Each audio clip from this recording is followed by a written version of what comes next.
Bonjour à tous, nous allons passer une petite heure aujourd'hui avec Stéphane Brett qui nous vient tout droit du Grand Sud, de Cagnes-sur-Mer précisément, et qu'on pourrait surnommer le trailer qui valait 3 milliards. Alors les jeunes n'auront sans doute pas cette référence, mais en tout cas il est vrai que Steve Austin qui héberge dans son corps des membres bioniques eh bien, pourrait ressembler un petit peu à Stéphane. Alors ça ne le fait pas courir aussi vite que les voitures. Ça ne produit pas des bruits bizarres lorsqu'il se déplace, mais ça lui permet tout simplement de courir, chose qui était devenue impossible il y a quelques années seulement. Bonjour Stéphane, comment Bonjour, vas-tu? ça va. La reprise est tranquille pour le moment, mais ça va, je reprends doucement. Alors Le... doucement, si on peut dire, je pourrais te demander, c'est est-ce que tu t'es réchauffé? Parce que là, tu nous viens tout droit du Grand Nord, de Suède, me semble-t-il. Oui, c'est ça. Ça fait un petit moment qu'avec ma coach, on a cet objectif, en fait. Enfin, l'objectif, c'est surtout faire l'ultra dans le Grand Nord. On avait visé le Yukon. Et puis, comme le Yukon, l'Orga a fait la même course en Laponie, c'est beaucoup plus pratique pour les Européens. Du coup, on a basculé sur cette course-là. Et moi, j'étais stoppé, bah, comme tu l'as dit, par des problèmes physiques. Mais une fois, ça semble pour le moment résolu. Et du coup, j'ai rattaqué à réessayer de reprendre les rênes les rênes justement, pour refaire cette course, pour mettre cette course dans mon calendrier de courses sympathiques à faire, quoi. D'accord. Écoute, est-ce que pour contextualiser un petit peu, est-ce que tu peux nous dire un petit peu qui tu es dans la vie, ce que tu fais, ton mode de vie, ton âge plus ou moins, le coin où tu vis, tout ça? Ça marche. Bah, du coup, je vais 49 ans. Je vais avoir 49 ans dans quelques mois. Et j'ai toujours fait du sport depuis très petit. J'ai toujours fait du sport. J'ai eu un petit arrêt de 3 4 ans pendant les études parce que j'avais passé plus de temps à faire la bringue qu'à penser au sport. Pendant cette période, j'ai pris énormément de kilos. Je suis monté autour de 120 kilos. Et petit à petit, donc en reprenant en prenant le boulot avec des collègues, je me suis mis à faire du squash, beaucoup de squash par exemple. C'est un de mes sports que j'ai fait le plus pendant mes, ma début de carrière. Je fais beaucoup de squash. Bon, je faisais 120 kilos, donc il y a peut-être des pistes sur ce qui m'est arrivé plus tard. Et du coup, après, moi, je suis marié, j'ai 2 enfants, 2 grands enfants maintenant, qui ont 19 et 23 bientôt. Donc, ils sont très autonomes. Et du coup, je suis lyonnais de base. Et j'ai déménagé dans le sud de la France pour des missions d'informatique. Donc, j'étais en SS2I, en informatique. J'ai fait beaucoup de missions différentes au début de ma carrière. J'ai fait, bah, je sais pas pour ceux qui connaissent, de l'Oracle, du Linux, du Windows, de l'Excel. Et en descendant dans le sud, j'ai plus fait du WebServe, donc tout ce qui est web application. Donc c'était un peu l'air du temps. Petit à petit, j'ai basculé sur la sécurité, la cybersécurité. Et là maintenant, je fais partie d'une équipe qui s'appelle une équipe SOC de protection de ma société, de tout ce qui est cybersécurité. Donc il y a beaucoup on gère toutes les alertes d'intrusion, etc., quoi. Voilà, de ce D'accord. côté-là, côté taf. Ta vie professionnelle transpire le fun. Ah, c'est rigolo, oui. Et surtout en ce moment, on est Oui. comme beaucoup, enfin, on est en cyberguerre depuis au moins 3 ans et bon, là, ça s'amplifie un petit peu, mais bon, ça, c'est autre chose, on va pas, ça n'a rien à voir. En effet. Et donc, ok, sportif depuis toujours, tu as eu cette période, alors qui n'était pas du tout du sport d'endurance, le squash, enfin, même si ça Non, nécessite quand même une certaine endurance pour tenir 1 heure dans ces cages de verre à taper comme un sourd dans une balle dans tous les sens. C'est ça, mon Euh, cardio passé ouais, Du coup, j'ai un cardio qui monte très haut et qui peut ok. descendre très bas. Et qui est très bas quand je suis très entraîné, il est très très bas. Je suis à autour de 35 pulsations par minute au repos. Wow, pas mal. Quand je suis entraîné, là, je suis un peu moins entraîné, je suis à 45. Ah, mais c'est vachement utile d'avoir une très forte amplitude comme ça, Ouais, cardiaque, c'est chouette. Ouais. Ouais. c'est pratique, ouais. Et la course à pied, alors, tu t'y es mis réellement quand, à peu près? Et ben la course à pied, je m'y suis mis il y a 10 ans, 11 ans, ouais, 38, 39. En fait, quand je suis arrivé dans le sud, j'ai fait connaissance de collègues qui sont devenus des amis très proches et qui m'ont remis au VTT. Autour de 17 ans, je faisais du VTT avec des vieux à l'époque, ils avaient 35 ans, hein, et on faisait des bonnes sorties VTT. Et j'avais arrêté parce que, bon, l'école, le boulot, tout ça. Et c'est un de mes sports que je préfère, c'est le VTT, c'est vraiment un de mes sports préférés. Et du coup, dans les Alpes-Maritimes, il y a de très jolis beaux spots. Et du coup, ben, on a repris le VTT avec mes collègues. Mais ben, je faisais encore 110, 105, 110 kilos. Et du coup, j'arrivais pas trop à les suivre, quoi. J'étais toujours à la traîne, à la ramasse. Surtout qu'eux, ils roulaient vraiment depuis de nombreuses années. Et du coup, j'étais souvent à la ramasse, ce qui fait que pour réussir à les suivre, je me suis mis à courir, mais autour de chez moi. C'était plus pratique de prendre les baskets et d'aller courir, surtout sur le bord de mer, au lever du soleil, au coucher du soleil, c'est assez sympa. Et je me suis mis à courir comme ça, une fois, deux fois, trois fois. Et bah, je me suis pris au jeu. C'est du coup, je me suis retrouvé à faire je faisais du vélo, je faisais de la course à pied, je me suis mis à nager. La mer est à côté, c'est pratique. Et à faire des petits triathlons. Je suis monté jusqu'au L quand même.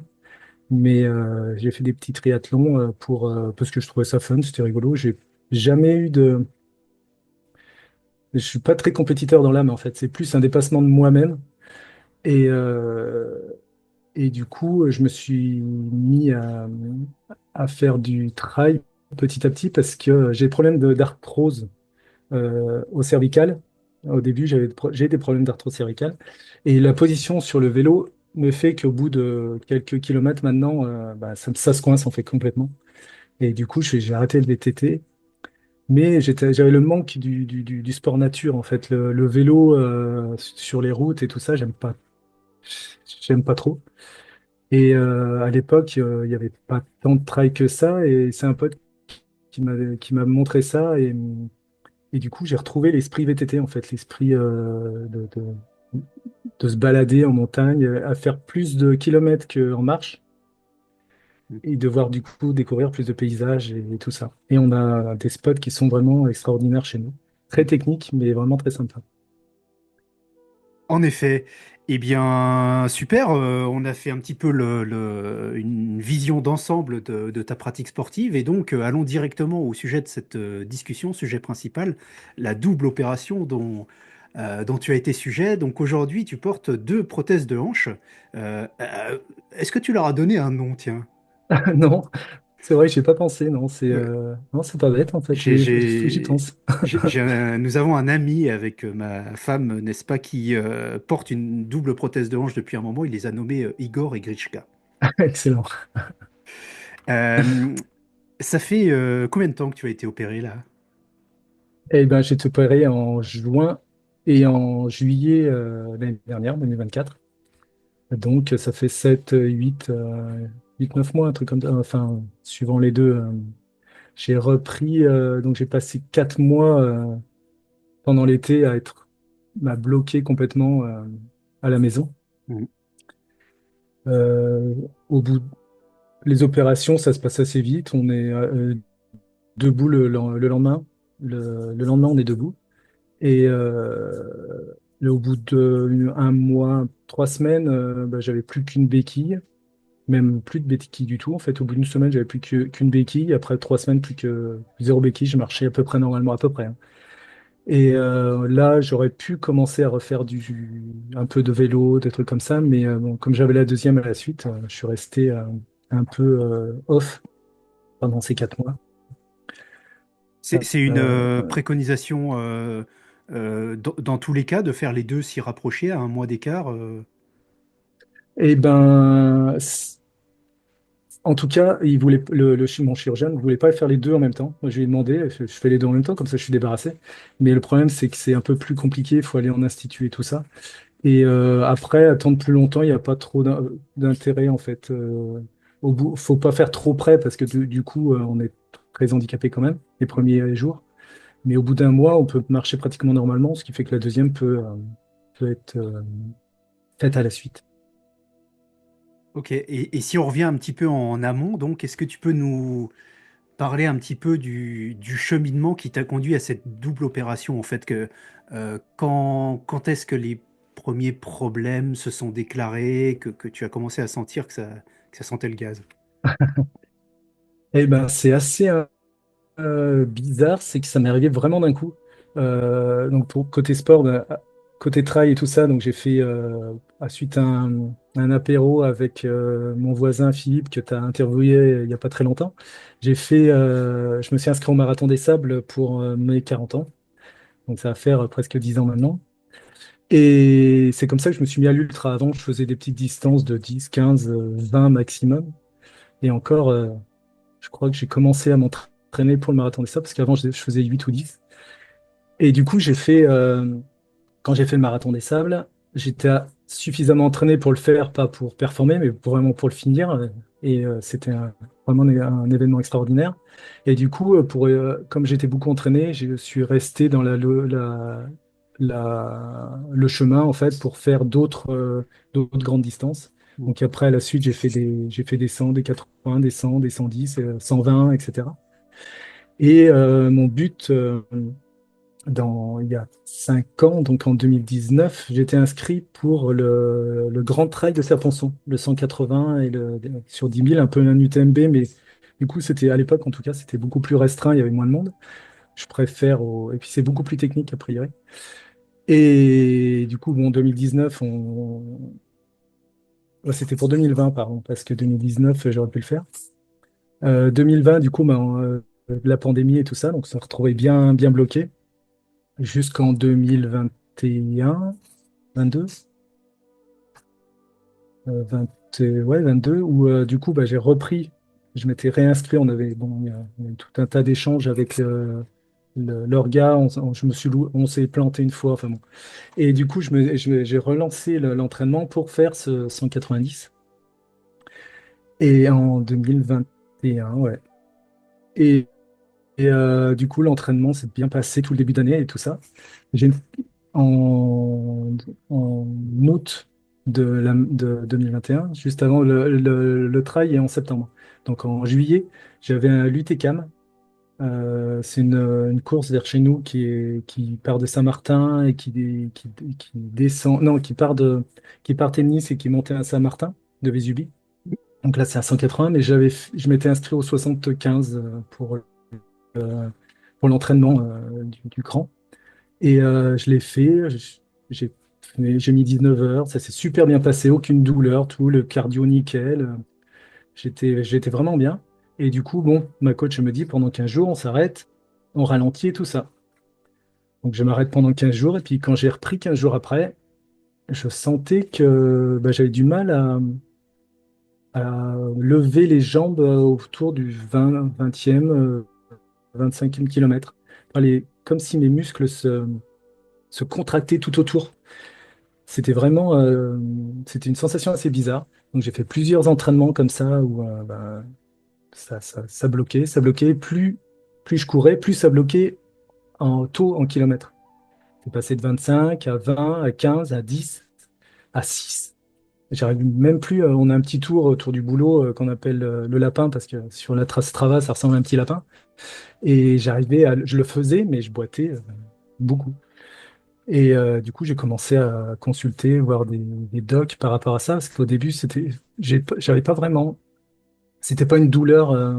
Tous ceux que j'avais entendu parler d'arthrose de hanche, ils avaient mal en fait. Moi, c'était vraiment d'un blocage. Hmm. Je ressentais pas vraiment la douleur au sens enfin, des pointes d'électricité, quoi, par exemple. Hmm. Que c'est à peu près le même symptôme dans mes cervicales où ça se bloque. Ça me fait pas si mal que ça, mais ça se bloque. Bon, du coup, je suis allé voir un médecin du sport qui pense à mon âge. Il disait non, mais c'est pas grand-chose. On va faire des examens, des IRM, des trucs comme ça. Et, et on s'est rendu compte que j'avais de l'arthrose. Donc en fait, le mal est arrivé, mais très brutalement. J'ai fait quand même comme j'étais inscrit sur le trail de Serponçon, je suis quand même parti sur le trail au départ. Oui, Et ben, en fait, ça allait à peu près. Et d'un coup, au 50e quand même, mais 50e, je me suis retrouvé comme un papy. J'avais mes bâtons de trail. Je me suis retrouvé tout courbé. J'arrivais plus à lever les jambes mais pas plus de 2 centimètres, quoi. C'était vraiment impressionnant. Et j'ai dû abandonner parce que ça servait à rien. Je pouvais vraiment plus bouger. Et à partir de là, ben, c'était vraiment très, très coincé, quoi. Et alors, le parcours après, côté médical, c'était un peu long parce que du coup, j'ai vu le médecin du sport qui me disait bah, faut forcer un peu dessus pour éviter que ça bloque, parce que l'arthrose, moins on en fait, plus ça se bloque. oui. Et, bah, à un moment où je pouvais même plus marcher, je pouvais même plus faire 100 mètres de marche, quoi. Ouais, puis tu prenais, j'imagine, des médocs, des antidouleurs, des trucs comme ça, anti-inflammatoires. Bah, j'ai évité le plus possible. Je prenais pas grand-chose en fait parce que bon, j'aime pas prendre les substances chimiques, on va Ouais. dire. Mais oui, il y a un moment où je tenais plus beaucoup, je dormais plus. Hmm. Même ouais, dès que je me mettais en dormant sur la droite, ça me faisait mal à droite. Mais comme j'ai les deux, bah, je me mettais à gauche, ça me faisait mal à gauche aussi. Et du coup, bon, je suis allé voir le chirurgien. Il m'a dit bon bah va falloir opérer un moment. Mais avant, bah, il y a tout un protocole.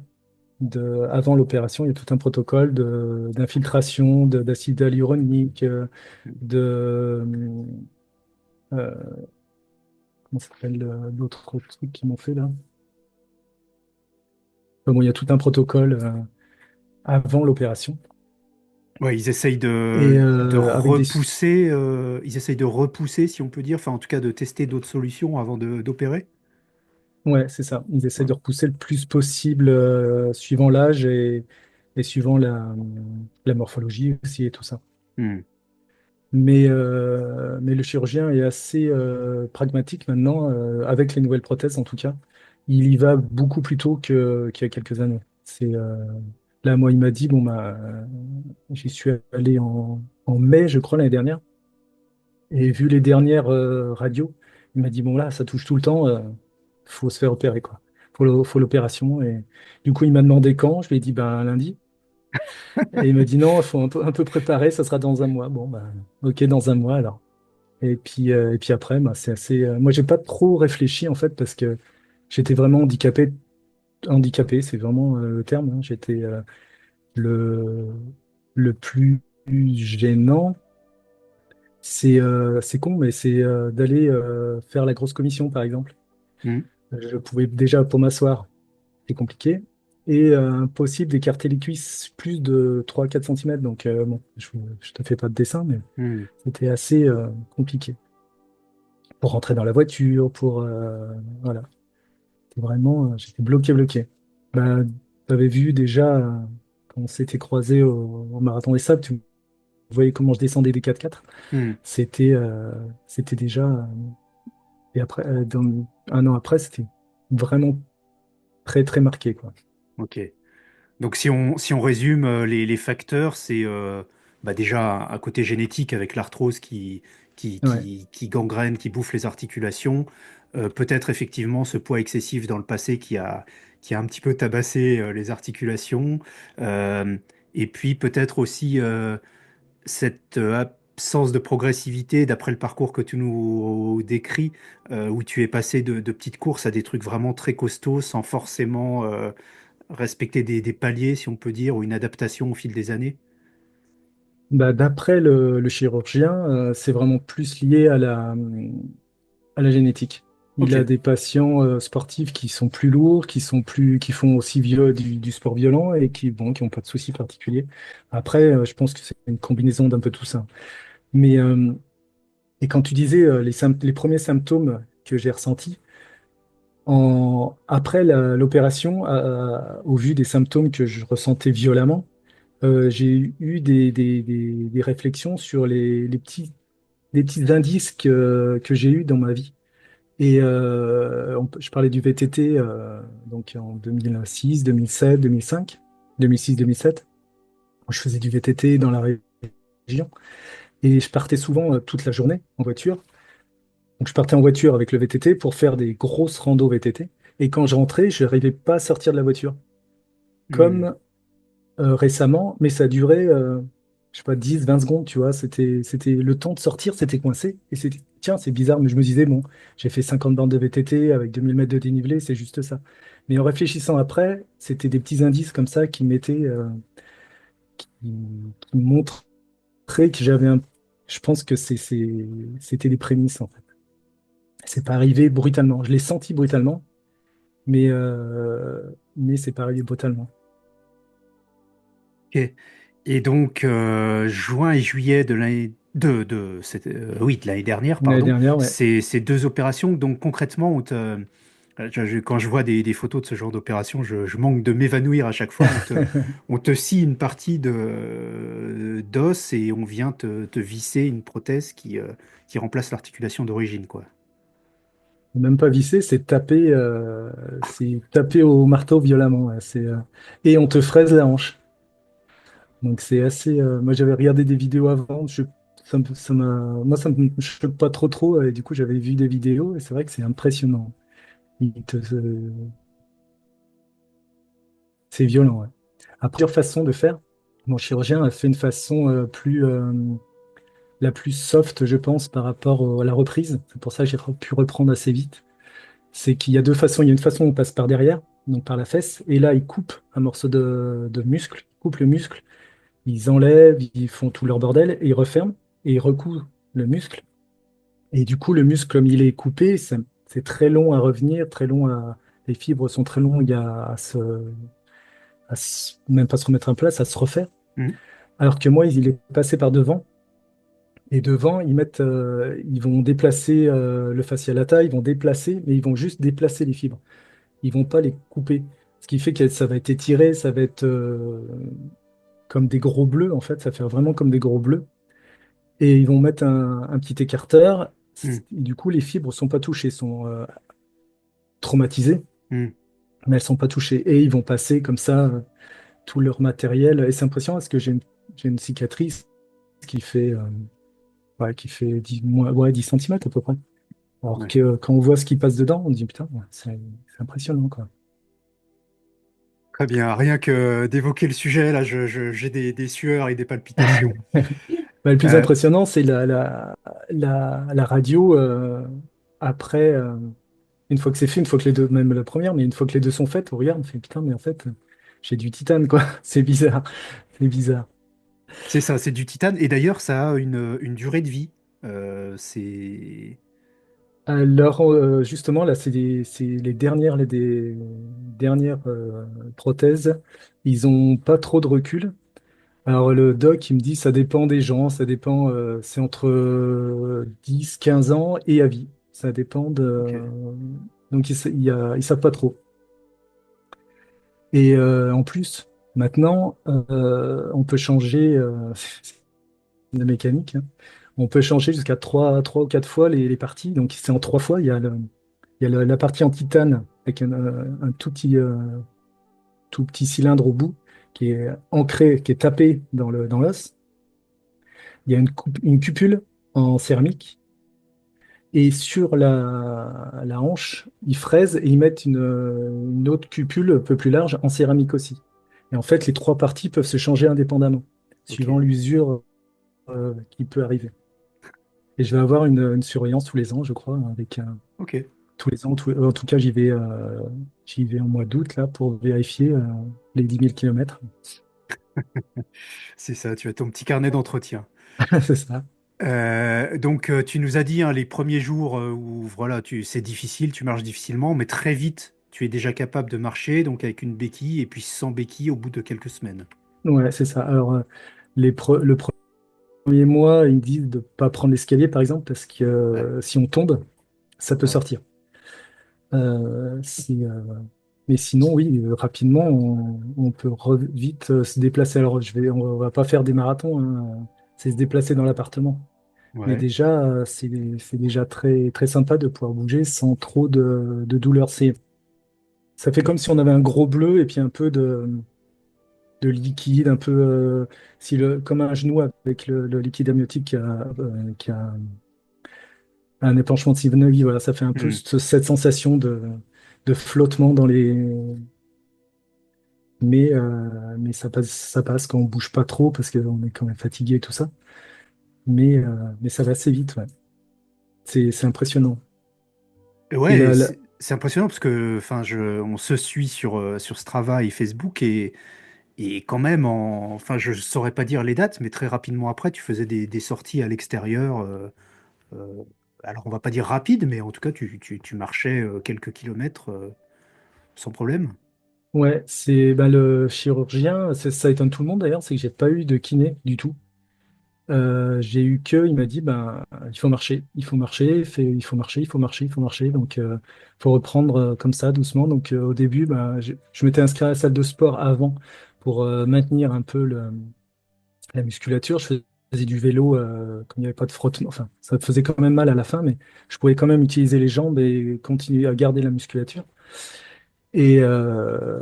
Et du coup, bah, j'allais petit à petit, je faisais 300 mètres avec les béquilles, et puis petit à petit, je faisais 300, 400 en marchant, comme ça, tout doucement, jusqu'à ce que j'ai plus de béquilles et que je puisse reprendre la voiture, j'ai repris plus vite après sur les vélos de la salle, justement, à, à rouler tranquille. Pour, remettre en mouvement et que les muscles se remettent en place surtout. C'est ce que disait le chirurgien. C'est que les muscles, comme ils étaient déplacés, ils avaient pris une mauvaise position déjà pendant des années, puis en plus avec l'opération, Mhm. il fallait que les fibres se remettent dans le bon sens.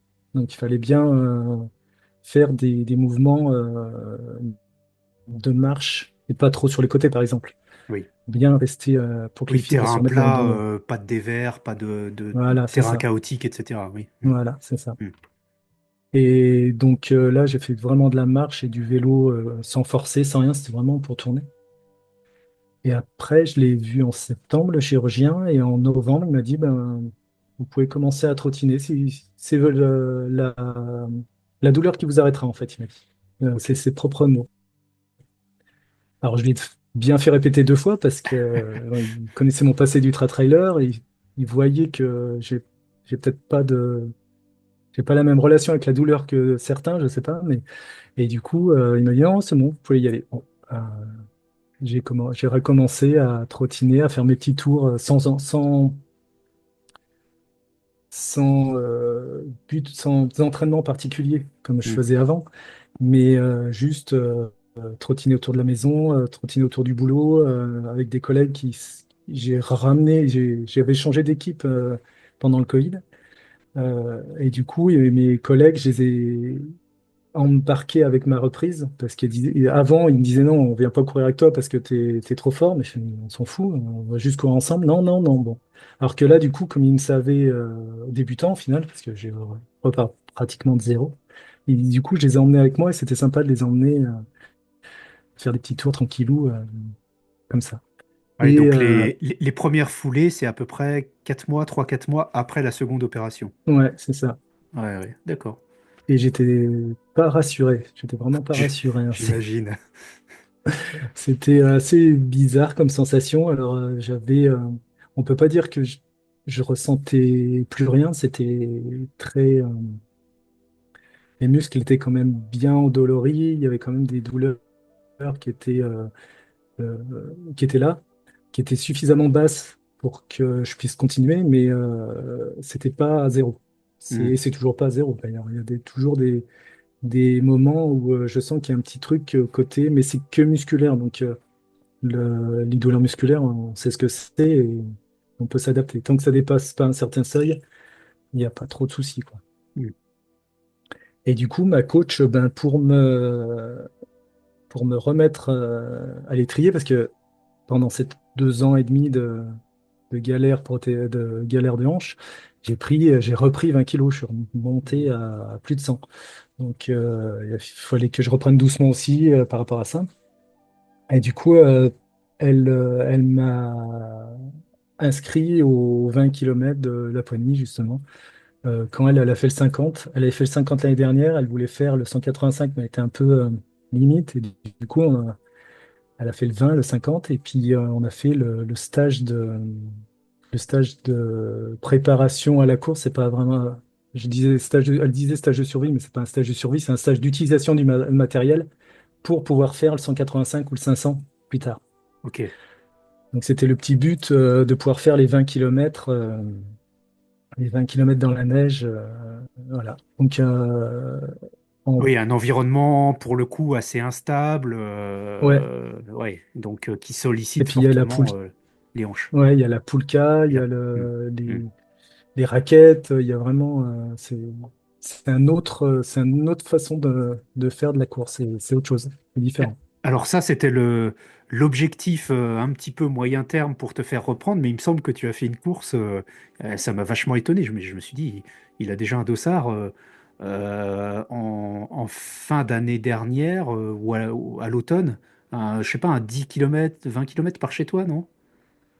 Ouais, il y a la première course, alors c'est ce qu'ils disent sur le flyer. La première course de l'année en France, c'est la Prom Classique. Donc c'est Oui. un 10 km sur de Nice. On fait Mm. un aller-retour sur la Prom en fait. Et ouais, je me suis inscrit. Bah, c'était la moitié de la distance de ce que je devais faire en Laponie. Puis je me suis dit, au pire, je crois que la barrière horaire, c'est 5 heures ou 6 heures. Donc Ok. je le ferai en marchant et puis ça passera, quoi. Et ben, du coup, oui, j'ai pris le dossard, j'ai embarqué mes collègues avec moi. Et bah, j'étais assez content parce que j'ai pu tenir. J'ai pas tenu les 10 kilomètres en courant. Au bout de 8, ça a commencé à se tendre un petit peu. Donc j'ai marché quelques centaines de mètres. J'ai fait de la rando course, quoi. Du coup, j'ai marché 100 mètres quand c'était trop tendu. J'ai recouru, j'ai remarché, recouru. Mais j'étais assez content parce que j'ai mis 1h06, je crois, 1h08. Donc c'était assez. Je suis loin de mes performances quand j'étais entraîné, mais j'étais content d'avoir le dossard à la fin. Tu me connais, j'ai failli verser ma petite larme à la fin, quoi, C'est une, quand j'ai eu la médaille. ouais, j'imagine, c'est une motivation pour toi, les dossards? Euh, d'a- Pas forcément l'aspect compétitif, mais en tout cas voilà, d'accrocher ce dossard, d'être dans ces événements. Bah, c'est une ambiance que j'aime bien, ouais. Bon, je trouve qu'il y a trop de monde, mais c'est surtout l'arrivée. C'est vraiment le passage de l'arche, en fait, qui me donne un petit coup d'adrénaline à chaque fois et qui me manquait depuis ouais. C'est quoi ton souvenir le plus ému de passage d'Arche? Enfin, j'ai une petite idée à ce sujet, mais Ah ouais, c'est le marathon des sables, hein. À chaque passage, c'était monstrueux. c'était en 2016, c'est ça? Ouais, 2016, ouais, c'est ça. Et puis j'ai rencontré des gens extraordinaires que j'ai toujours en contact avec eux, pour la plupart en tout cas, pour ceux qui sont. Et ouais, c'est une ambiance, c'est ouais. Le marathon des sables, ouais, ça restera toujours il y a le Steph avant et le Steph après en fait. Ok, il y a donc ce que disait Patrick Bauer, ce qu'a dit Patrick Bauer, qui n'organise plus l'épreuve depuis l'année dernière. Pendant des années, il y a un avant et un après le marathon des sables, c'est vrai hein, pour toi. Ah oui, c'est complètement, ouais, c'est clair. Et émotionnellement, et après même l'envie de faire même sans forcément avoir des dossards en particulier, mais j'ai fait souvent aussi des offs en montagne sur 3 4 jours pour, euh, pour être enfin, dans la nature, seul, retrouver je sais pas, cette ambiance. Et là, justement, là, on en parlait avec ma coach pour le Yukon, enfin, le Yukon, le Lapland. Mm. Est-ce qu'elle hésite à faire le 185 ou le 500? Mais je disais, si tu fais le 500 à la Marathon des Sables en prenant des distances, en dormant les soirs, des, en faisant une course par étapes, ça peut passer, quoi. J'ai toujours cette envie de refaire aussi ce genre de truc. Ouais, c'est vrai que ça permet, ce genre d'épreuve, ça permet de briser des tabous, si on peut dire, ou en tout cas de repousser un petit peu son état d'esprit et de se dire que certaines choses sont possibles alors qu'avant, on les croyait hors de portée. Ouais, c'est ça. On se rend compte que le corps humain est une machine assez impressionnante et elle fonctionne vraiment bien, quoi. On est plus limité par le cerveau que le physique. Bon, après, les hanches, bon, c'est un cas particulier, mais j'ai pas Et, eu de chance. eh oui, tu peux, on a évoqué ton souvenir le plus ému d'arrivée. Est-ce que tu as en parallèle des souvenirs de moments particulièrement difficiles en course, physiquement, mentalement, tu sais, où on est au fond du trou. Alors parfois on arrive à rebondir, parfois pas. Ben, pratiquement tout, j'ai ressenti ça pendant pratiquement toutes mes courses longues, à part la dernière avant mes hanches, là, bon, après, on va pas débattre sur l'ultra ou pas, mais c'est le 75 là, où ça s'était super bien passé, où j'avais pas eu ressenti de particulier. Enfin, rien de particulier, à part le passage sous l'arche, mais pratiquement toutes les ultras que j'ai fait, il y a toujours eu un moment où j'étais physiquement et mentalement dans le dur et à dire mais qu'est-ce que je fous là et tout ça. Et puis, euh, et puis ça repart, comme toujours. Donc on sait que ça passe. Et je l'avais ressenti un peu moins fort, mais parce que j'étais accompagné j'avais fait l'Ultra 01 dans l'Ain, donc vers Oyonnax, à Oyonnax d'ailleurs. Et là, on pouvait avoir des pacers comme aux États-Unis. Et du coup, j'avais fait la course tout le temps avec quelqu'un, ce qui fait que là, j'avais pas trop ressenti ce baisse de morale, ce- cette envie d'arrêter pratiquement, parce qu'on est toujours accompagné. Mais toutes les autres courses que j'ai fait, j'étais tout seul.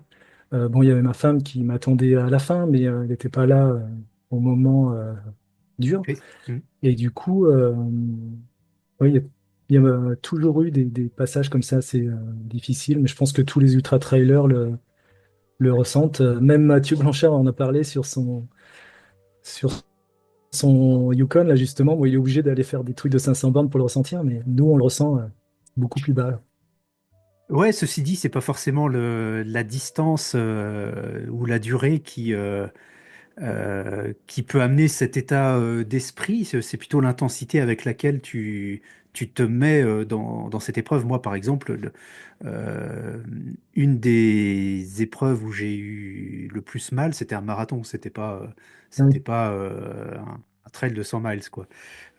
Donc, Ah bah, de ce côté-là, je te rejoins. J'ai fait le marathon Niskan, je sais plus quelle année, parce que tout le monde me demandait, mais tu fais des ultras, mais tu fais combien en marathon? Je dis, j'ai jamais fait de marathon, je sais pas. Et puis, et ben, c'est vrai que c'était très dur, mais j'avais trouvé ça dur plutôt physiquement, bah, non, physiquement et mentalement en fait. Pour te donner une idée, c'est donc le Niskan. Moi, j'habite à Cannes-sur-Mer, c'est à 10 kilomètres du départ. ouais. À 10 kilomètres, j'avais envie d'arrêter de rentrer chez moi. Alors que j'avais fait des 100 miles, des 100 kilomètres un peu partout. Et au bout de 10 kilomètres, j'en avais ras le bol, quoi. Et c'est vrai que c'est. Ouais, non, j'aime pas les marathons classiques. Quelle vision tu as à propos du did not finish, de l'abandon? Est-ce que tu t'en fiches? Il y en a qui sont jusqu'au boutiste, ils vont aller jusqu'à se blesser. Enfin, pour eux, il est hors de question de rendre son dossard. Toi, t'es comment par rapport à ça? Non, moi, c'est vraiment de ce côté-là, c'est pas. Je préfère faire attention au physique et pas se blesser inutilement pour pouvoir retenter l'année d'après ou continuer à faire des choses que de finir à tout prix. C'est pas.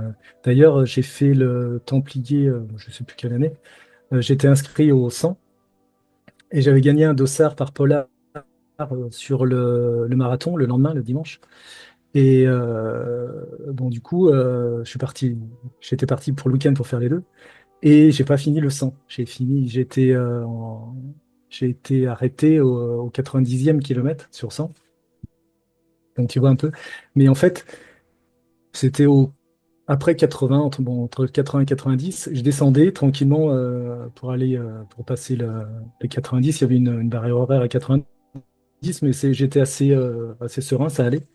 Mais je me suis retrouvé à croiser un autre trailer qui, sur le coup, je n'ai pas fait attention, je l'ai passé mais en courant.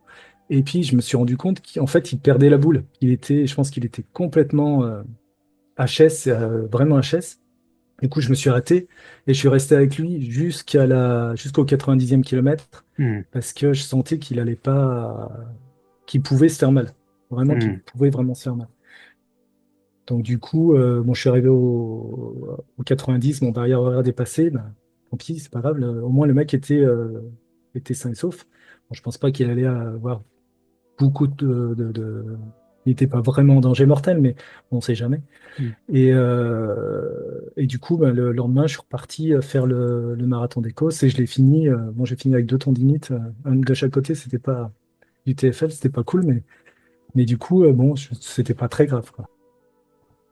Ok. Et alors, tu as pas mal évoqué ta coach jusqu'à présent. Euh, c'est, qu'est-ce que, est-ce que ça te motive particulièrement d'avoir une coach? Est-ce que tu as besoin d'être cadré comme ça pour préparer tes entraînements, définir tes objectifs? Qu'est-ce que ça t'apporte dans ta pratique sportive d'avoir une coach? Et ben, ça a de la sérénité, parce que du coup, j'ai pas besoin de réfléchir quel entraînement je vais faire, euh, ou même côté préparation physique, est-ce qu'elle va adapter par rapport à l'événement que je vais lui dire que je vais faire. Elle va adapter l'entraînement physique, elle va adapter les entraînements de course à pied ou de vélo ou des trucs comme ça. Et, euh, et en plus, ben, je pense que quand on a tendance à le faire tout seul, on a tendance à répéter à peu près les mêmes entraînements et pas à surprendre le corps. Et si on veut s'améliorer un peu, si on veut s'améliorer plus rapidement il faut surprendre le corps et pas toujours se mettre dans les routines, même si on va faire du fractio, et on va généralement faire le même fractio à peu près au même moment et dans la semaine, tout ça. Alors elle va me faire elle me faisait des fractios de 30-30. Après, la semaine d'après, ça allait être des 200 mètres, 200 mètres, 300 mètres. Enfin, elle changeait tout le temps, ce qui fait qu'il n'y avait pas de routine. Il n'y a Hmm, pas de routine et tout ça. Et c'est surtout qu'à la base, donc, comme je te disais, quand j'ai signé, entre guillemets, pour le Marathon des Sables, je faisais pas beaucoup de course à pied. Et j'ai commencé à m'entraîner tout seul. Et on a rencontré Elsa par rapport à ma femme, des problèmes de dos. On l'a rencontrée comme ça, surtout par rapport à ma femme, pour qu'elle s'occupe de ses entraînements très spécifiques, parce qu'elle avait des gros problèmes de dos. Et du coup, je lui ai dit en même temps, bah, si ça te dit, si ça te dit de m'entraîner pour le marathon des sables. Et la première chose qu'elle a fait, elle m'a demandé mes entraînements et elle m'a dit, bah, tu t'arrêtes 15 jours là. Je fais, hmm, putain, non, parce que tu es en surentraînement. Du coup, je m'entraînais déjà mal, quoi. Bon, après, je débutais, tout ça. Là, maintenant, je pourrais un peu mieux hmm. gérer l'affaire parce que du coup, bon, ça fait presque 10 ans que je fais des entraînements avec elle, donc je vois à peu près ce qu'il faut faire. Mais je pense que pour les débutants c'est vraiment important d'être suivi pour pas faire n'importe quoi, pour pas se blesser tout simplement plus rapidement. Après, bon, c'est que mon avis, hein, Je pense que, notamment en vieillissant, moi-même, je ne suis plus tout jeune, on a un petit peu moins le goût du sang, entre guillemets, ou en tout cas, enfin voilà, moi, quand j'avais 30-35 ans, j'hésitais pas à aller faire des séances vraiment dures sur le stade, à me mettre dans le rouge sur des fractionnés, etc. Et aujourd'hui, j'ai plus tendance à faire les entraînements pas forcément cool, où je vais aller un peu vite, mais sans aller jusqu'à ces extrêmes, entre guillemets. Et le fait de s'entraîner seul apporte un petit peu ce confort, je pense, alors que d'être soit en groupe, en club ou avec un coach peut effectivement t'aider à aller au-delà et c'est ça qui fait progresser, enfin, pas forcément malheureusement, mais la physiologie est ainsi faite, quoi. Ouais, c'est ça, exactement. Comment est-ce que ta famille, ton épouse, tes proches, tes collègues peut-être perçoivent ta pratique et notamment ces épreuves un petit peu extrêmes qu'on peut qualifier d'extrêmes, même si ça rentre de plus en plus dans le grand public, puisqu'aujourd'hui l'équipe, par exemple, parle de Mathieu Blanchard, de la Barclay, de toutes ces épreuves un peu hors normes. Et ben, pour la plupart, je suis un fou. Et, et encore plus depuis que j'ai été opéré. Euh, la plupart de mes collègues me disent, mais tu vas courir là, tes deux prothèses. Je fais, ben ouais, c'est oui. Le doc qui m'a dit que je pouvais, il n'y a pas de raison. Mais oui, c'est le terme, le fou en fait, hein, Et après, j'ai emmené un pote à moi, c'est mon ancien chef, qui pareil me traitait de fou. Et puis petit à petit, il est venu courir avec moi, il a fait des entraînements avec moi, et puis bah, il a fait la diagonale des fous avec son frère, il a fait plein d'autres, il en a fait trois ou quatre comme ça. Et finalement, après, il me dit, mais non, en fait, c'était pas si fou que ça. Je suis, bah, c'est ce que je t'avais dit, mais il faut le vivre pour pour le ressentir, en fait, faut le ressentir. Ouais, c'est clair, en effet. Et est-ce qu'il y a des personnes aujourd'hui qui t'inspirent particulièrement dans notre sport ou dans d'autres sports d'ailleurs, qui te donnent envie, voilà, de te dépasser, d'aller plus loin? Ben, je suis pas très groupie, on va dire, mais bon, je suis particulièrement Kylian Jornet, forcément, c'est ma référence, mais enfin référence, pas référence parce qu'il est un peu hors norme, mais j'aime bien aussi Mathieu Blanchard qui est assez simple dans ses propos et dans son être, même si il utilise bien les réseaux sociaux, ça c'est un peu plus, bon, c'est pas de notre époque, on va dire. Mais oui, non, c'est pas. j'ai- J'aime bien ceux qui se dépassent, comme je sais plus comment elle s'appelle, celle qui a fini la Barclay l'année dernière, là, je sais plus comment elle s'appelle, mais tu vois, il y a plein de. Jasmine Paris, ouais. Voilà, Jasmine. J'aime bien toutes ces personnes un peu hors normes qui se dépassent elles-mêmes sans forcément avoir le but d'écraser les autres, quoi. Enfin, je les ressens comme ça, hein. Dans le trail, pour le moment, en tout cas, c'est ça. Hmm. Il me semble que tu es assez technophile, on s'est un petit peu côtoyé, tu aimes les beaux objets, la techno, enfin peut-être une déformation aussi de ton métier, le beau matériel, etc. Donc tu suis ta pratique sur Strava. Est-ce que tu es gadget, techno, montre GPS, etc., les textiles actuels, les plaques de carbone dans les shoes, tout ça? Alors plaque de carbone dans les shoes et textile, tout ça, pas trop. D'ailleurs, j'ai des potes qui se foutent de ma figure parce que j'ai des vieux t-shirts Décathlon et des shorts Décathlon pour courir et tout ça. Par contre, oui, j'ai ma montre, je l'ai toujours avec moi. Je la lance tout le temps. Dès que même je retourne au boulot à pied là depuis que je peux et même pour faire l'aller-retour rando taf, ça se retrouve sur Strava, quoi. Pour la Laponie, bah, j'ai commandé un petit drone pour pouvoir faire des films pendant qu'on courait et tout. Donc oui, je suis assez technophile de ce côté-là, ouais, assez gadget. J'aime bien, ouais. J'aime bien Et, et la photo tu, aussi, du coup. Et c'est ça, j'allais le dire, tu es aussi fan de photos. Tu as eu l'occasion de venir faire de la photo sur le Marathon des Sables, mais aussi sur d'autres épreuves, il me semble. Qu'est-ce que cette alliance photographie et sport, comment tu la vois? Qu'est-ce qui te motive particulièrement dans le fait d'immortaliser ces corps en mouvement, ces gens qui sourient ou qui souffrent, ça dépend. C'est la beauté du sport, en fait. Je me rappelle d'une photo que j'ai prise aux Templiers. Donc, je courais les Templiers, je courais les 100 km, je le courais avec mon XT1 à l'époque sur le sac à dos. Et j'ai passé beaucoup de temps à prendre des photos pendant l'épreuve.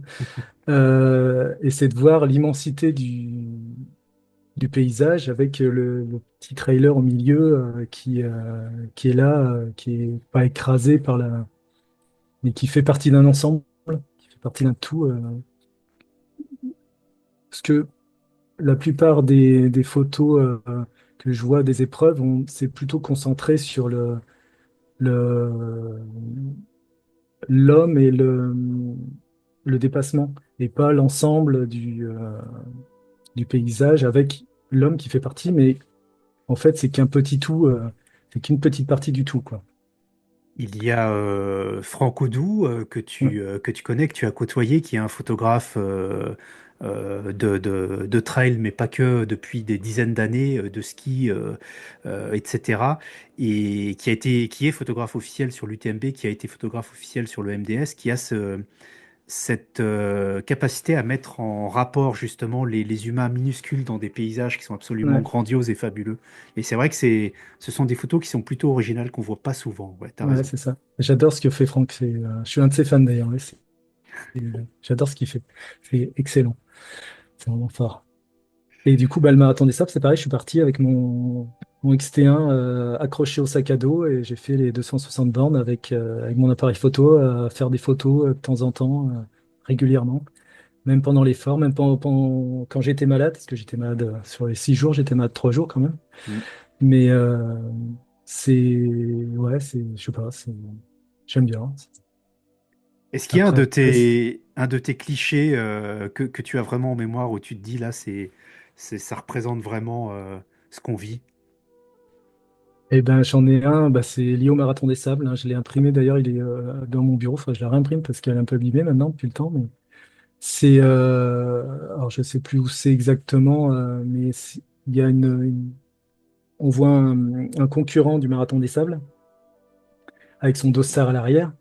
Et il y a une grande vallée devant lui, mais une très grande vallée qui remonte tout en haut. Et on ne le voit pas sur l'écran, mais quand je l'ai imprimé à 3, je crois, il y a 3. Et quand on regarde, on voit tout au loin des tout petits concurrents qui sont très très très très loin, avec une luminosité qui est monstrueuse. Ouais, bon, c'est encore le marathon des sables, mais c'est une de mes photos préférées. Ouais, on s'imagine la petitesse de l'humain et puis C'est l'immensité de la ça. tâche à accomplir. C'est ça. On se rend compte que le chemin est super long et puis en plus le mec est posé comme ça en train d'admirer le paysage. Donc c'est une de mes préférées. Eh bien, on a vu bah, tout se passer. Si on se projette dans l'avenir, est-ce qu'il y a des épreuves qui te font rêver aujourd'hui, peut-être de retourner effectivement en Suède pour passer à l'étape supérieure? Et ben c'est l'idée, ouais. Donc pour l'explication, c'est justement donc en 2016 après le marathon des sables, j'avais dit à ma coach, eh ben viens, on le fait tous les deux, ça peut être sympa et tout, tu verras, c'est cool. Et elle m'a dit non, non, il fait trop chaud. Alors du coup, ben, j'ai utilisé Google et puis j'ai cherché un ultra dans le froid. Et je suis tombé sur le Yukon, donc qu'a fait Mathieu Blanchard. Et bon, c'est parti de là. Et du coup, j'ai toujours envie de faire au moins le 185, voire le 500, mais bon, là, c'est à voir parce que c'est quand même c'est pas la même approche qu'un ultra classique, même par rapport au marathon des sables. Parce que tu te retrouves quand même à avoir la Poulka, les 35 kilos à tirer, c'est pas pareil. Mais ça me fait bien envie, ouais. Puis ça change du show. Il y a d'autres. Je pense que c'est plus difficile que le show par rapport aux engelures et tout ça, à la gestion du sommeil le soir, monter sa tente et tout ça. Bon, Laponie, normalement, il va pas faire moins 50 comme au Yukon, mais bon, il peut faire moins 30, moins 20. Et il faut vraiment aller vite. Mais j'aimerais bien aussi refaire des courses dans le désert, hein. Il y a la Grande to Grande qui m'attire depuis longtemps, mais bon, États-Unis, et puis c'est super cher, faut y aller, bon, c'est très très cher en budget.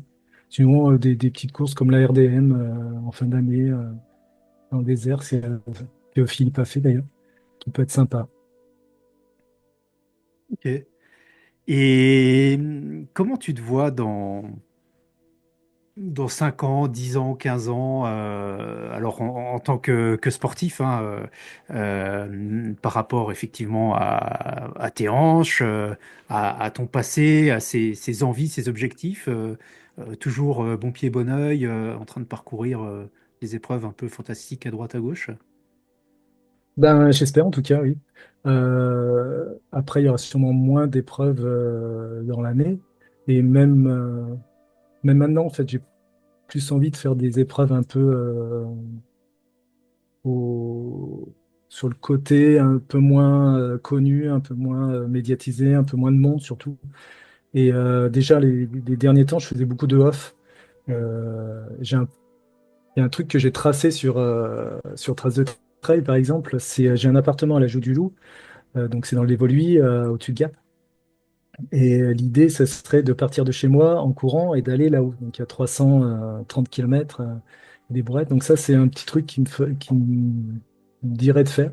J'ai déjà fait en vélo il y a 2, 3 ans, euh, et en 3 jours, 2 jours et demi. Et c'était très sympa tout seul. C'est un peu. Faudrait que j'embarque quelqu'un parce que tout seul, c'est long. Mais à plusieurs, ça peut être un truc sympa à faire.